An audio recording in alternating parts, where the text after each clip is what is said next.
ভালো একটা ইউনিভার্সিটি থেকে ভালো ডিগ্রি প্রাপ্ত একটা মেয়ে, বাট বিয়ে হওয়ার পরে তারা করতে পারবে না, করতে দেওয়া হবে না এবং ঘর সংসার বাচ্চা কাচ্চা নিয়ে ব্যস্ত থাকবে।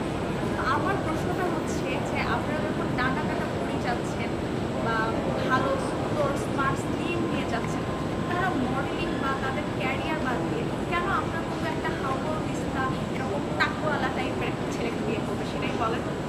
আর যদি এরকম হয় যে মেডিকেলে পড়া, ভালো মেডিকেলে ভালো ভার্সিটি থেকে ভালো ডিগ্রি প্রাপ্ত একটা মেয়ে যদি হয়ে থাকে, তাহলে সে তার ক্যারিয়ার বাদ দিয়ে তারা কোনো ইনস্টিটিউশন বা আইন কামের দিকে না যেয়ে কেন সে ঘর সংসার বা বাচ্চা কাচ্চাকে সামলাবে? এটা হচ্ছে প্রশ্ন। একে অপর পক্ষ যদি আমি এখন চিন্তা করি, লাইক বিয়ে পক্ষ ছেলেদের বাসায় যখন যায়, তখন দেখা যাচ্ছে মেয়েদের চাচা চাচি নানা নানি চৌদ্দ গোষ্ঠী দেখা যায় বলছে যে ছেলে হবে সুন্দর, লম্বা, চল, ফিগার ভালো, সবচেয়ে বড় কথা হচ্ছে তার আয় থাকতে হবে, সে স্টাবলিশড হবে, সরকারি চাকরি থাকবে।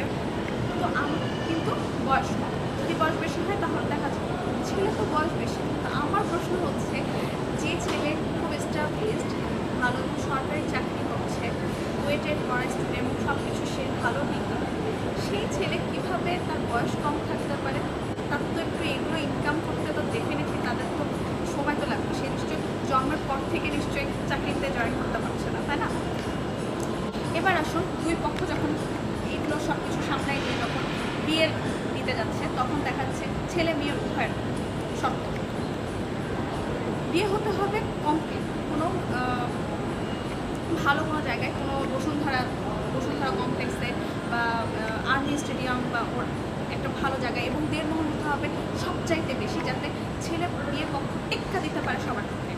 আমার কথা হচ্ছে এইভাবে সবাইকে দেখার বিয়ে করার কী আছে, এবং কয়েকদিন পরে দেখা যাচ্ছে সেই হয় নাই, এই হয় নাই, এটা আসে নাই, ঘর থেকে ওইটা আসে নাই, এবং সেটা থেকে হয়তো আমাদের ডিভোর্সের পরিমাণটা অনেক বেশি বেড়ে যাচ্ছে। এত কিছু করে যখন বিয়ে করছে তাহলে এই ডিভোর্সটাই বা কেন হচ্ছে?